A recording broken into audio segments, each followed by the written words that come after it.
నమస్తే అండి. ఇప్పుడే అందిన వార్త ఏంటంటే Guinness book of world record వాళ్ళు ఈ చుట్టుపక్కల తిరుగుతున్నారు. ఇన్ని ఇంటర్వ్యూలు ఒకే రోజు బ్యాక్ టు బ్యాక్ ఇంటర్వ్యూలు అసలు ఇవ్వలేదు. అసలు ఎవరు వీళ్ళంతా అని చూడడానికి మీ ఓపికకి నిజంగా హ్యాట్స్ ఆఫ్ చెప్పాలి. Back to back. I wanted to meet everybody. ఎందుకంటే మామూలుగా ప్రెస్ మీట్ లో one-on-one దొరకదు కదా. అవునా, so I thought at least this will be nice అని. Super super. నాకు ఈ కుక్కర్ చూస్తుంటే ఇంకోటి గుర్తొస్తుంది. యాక్చువల్గా హీరోల సినిమాలో విజిల్ మూమెంట్స్ గురించి మనం మాట్లాడుకుంటుంటాం కదా. హీరోయిన్ సినిమాలో కూడా విజిల్ మూమెంట్స్ ఉండాలి అని కోరుకునే వాళ్ళలో నేను కూడా ఒకను. అసలు ఈ సినిమాలో ఉన్న విజిల్ మూమెంట్స్ ఏంటో చెప్తే హ్యాపీగా ఉంటుంది. యాక్చువల్లీ ఒకటి కాదు, చాలా ఉంటాయి. అందుకే నేను ఈ సినిమా ఎస్పెషలీ నేను మామూలుగా చెప్పను ఈ సినిమా థియేటర్కి వెళ్ళి చూడండి. నేను ఎప్పుడు only if I believe in it, only if I trust in it, only if I will enjoy watching it in the theater will I tell you to go and watch it in the theater. కానీ ఈ cinema థియేటర్లోనే చూడాలి with your family. Lot of moments ఇలా ఉంటాయి, lot of laugh out loud moments, friendship కానీ family moments, highs of action, కొత్త కొత్త moments ఉంటుంది. So I think that this is a special film for the theatre.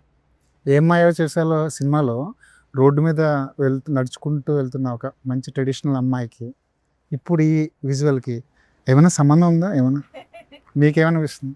ఆ రెండు visuals పక్కన పెడితే జీవితం ఉంది. Right, super. మధ్యలో బోలేంత ఎక్స్పీరియన్స్ ఉంది. ఎవరైనా సరే కథ రాస్తున్నప్పుడు సార్, ఒక హీరోయిన్ని మైండ్లో పెట్టుకుని కథ రాస్తున్నప్పుడు ఎందుకులే హీరోని పెట్టుకుంటే సేఫ్ గేమ్ చాలా ఉంటుంది, హీరోని పెట్టుకుంటే ఫ్యాన్స్ ఉంటారు, హీరోని పెట్టుకుంటే ఎలివేషన్స్ బోల్డని రాసుకోవచ్చు అని అనిపించి ఉండొచ్చు లోపల. కానీ దాన్ని ఓవర్కమ్ చేయడానికి మీరేం చేశారు? యాక్చువల్లీ నాకు అంత ఎగ్జైట్మెంట్ లేదండి. అంటే ఒక హీరో సినిమా చేసి ఎలివేషన్ చేద్దాము అలాంటిది నాకు లేదు. ఎందుకు నాకు కానీ డీకే కానీ అలా లేదు. It's really more about what new can I do right versus నాకు ఒక హీరో దొరికితే ఇప్పుడు రాస్తాను చూడు అలా.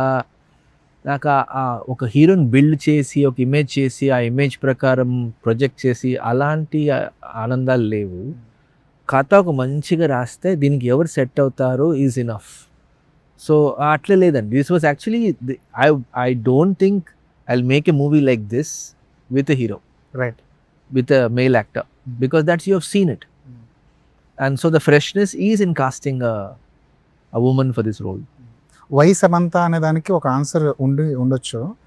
రాసుకుంటున్నప్పుడు మీ మైండ్లో సమంత గారు రావచ్చు. కానీ వై నందిని రెడ్డి అంటే మీరేం చెప్తారు? వీళ్ళు మంచి కాంబినేషన్ కదండి, మీరే చెప్పారు. వాళ్ళు మంచి combination. Big journey they both had and she's a good friend and very very in sync. So easy choice, ఇద్దరికి ఈజీ చాయిస్. శామ్ సజెస్ట్ చేసింది వెంటనే సెట్ గ్రేట్ ఐడియా, సెట్ అయిపోయింది. నందిని గారు మీకు ఎప్పుడైనా అనిపించిందంటే వై నేనెందుకు అని? నాకు అనిపించలేదండి. ఎందుకంటే నాకు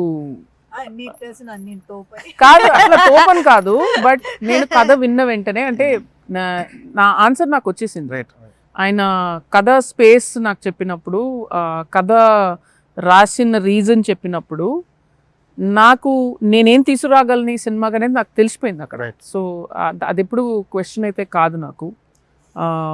ఫ్యామిలీ ఎలిమెంట్స్ ఉన్నాయి, హ్యూమర్ ఉంది, ఎమోషన్ ఉంది. ఇవన్నీ నేను చేసినవి.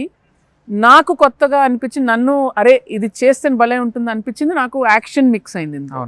అండ్ ఒక ఏదైతే ఏ లెన్స్తో అయితే మీరు మన టిపికల్గా తెలుగు సినిమాలు చూస్తాం అది కొంచెం డిఫరెంట్గా ఉంది. Which is what I also try to do with my films. అంటే నేను మళ్ళీ తెలుగు సినిమాలే తీస్తాను, కానీ కొంచెం డిఫరెంట్గా, కొంచెం రియలిస్టిక్గా. రాజు గారు చెప్పినవన్నీ ఆ కోవలోనే ఉన్నాయి, కానీ ఇంకా కొంచెం ఎలిమెంట్స్ కొత్తవి ఉన్నాయి అందులో. నేను చేయని ఎలిమెంట్స్ కూడా ఉన్నాయి. So there was no discussion on that. Samantha గారు చాలా కమర్షియల్ సినిమాలు చేస్తారు ఈ జర్నీలో. కానీ ఇలాంటి సినిమా చేస్తున్నప్పుడు సెట్కి వెళ్ళే ముందు ఒక చిన్న వైబ్రేషన్ అనేది ఉంటుంది. మీరు కమర్షియల్ సినిమాలు చేసినప్పుడు కూడా అలాంటి వైబ్రేషన్ కనిపించేదని మీకు? కమర్షియల్ సినిమా అంటే యూ మీన్ హీరో తో పాటు ఐ థింక్ అక్కడ అంత రెస్పాన్సిబిలిటీ ఉండదు. యూనో I think that అది కొంచెం ఇప్పుడు the kind of responsibility when you become the face of the film అవును. plus producer of the film, there's so much more responsibility on you. So that కొంచెం భయం, కొంచెం excitement, but I think that you can't keep just doing what you were doing before కదా. ఏదో ఒక growth ఉండాలి. You have to evolve as an actor, you have to do more, you have to keep reinventing and keep improving your craft. So I think that's what gives me energy. It gives me that మీరు చెప్పినట్టు vibration. That's what gives me the vibration. ఏ సినిమాకైనా మొదలు పెట్టేటప్పుడు ఒక goal అంటూ ఉంటుంది. ఈ సినిమాతో మనం ఇది అచీవ్ చేయాలి, అచీవ్ చేయగలం అన్న కాన్ఫిడెన్స్ త్రూ అవుట్ జర్నీ వస్తుంది. కానీ ఈ సినిమా మొదలెట్టేటప్పుడు మీ గోల్ ఏంటి, దాన్ని అచీవ్ చేయడానికి మీరు ఏం చేశారు? అంటే మామూలుగా హీరోయిన్ ఓరియంటెడ్ ఫిల్మ్స్ అంటే కొంచెం సీరియస్ ఉంటుంది, అవును. సోషల్ మెసేజ్ ఉంటుంది, హీరోని ఏదో సాక్రిఫైస్ చేస్తారు. I wanted to break that type cast, that mould, that heroine cinema ఇదే ఎక్స్పెక్టేషన్స్, దీనికంటే ఉండదని. I wanted to do commercial entertainer, hero చేసినట్టు, and to see that you can do it all. A girl can do it all too and can be equally entertaining like the mass commercial entertainers that men do. And I think we have achieved that. Samantha గారి strength ఏంటో మీకు తెలుసు, నందిని గారి capability ఏంటో మీకు తెలుసు. కాబట్టి వీళ్ళిద్దరిని ఎలాంటి సినిమాలో చూడాలనుకుంటున్నారు మీరు ఇలాంటిది ఇలాంటి సినిమాలు రైట్ అంటే అదే కొంచెం డిఫరెంట్గా ఉంది కదండి in terms of what each one has done. Telugu filmography ఇద్దరివి చూస్తే ఈ జాన్రా మిక్స్ లేదు ఇంతకుముందు. So it's perfect new challenge and new setup to see. Nandini garu, మనం ఎంత గొప్ప కథ రాసినా సరే హీరోయిన్ ఓరియంటెడ్ గురించి మాట్లాడుతున్నాను, అది ఒక బెంచ్ మార్క్ సెట్ చేయలేకపోతుంది అన్న బాధ ఉంటుంది. కలెక్షన్ల పరంగా కానీ, ఓపెనింగ్స్ పరంగా కానీ, ఓటీటీ ఇప్పుడు మనం రాయగానే ఓటీటీ వాళ్ళు వచ్చి పడిపోరు, మనం వాళ్ళు కన్వే చేయాల్సి ఉంటుంది.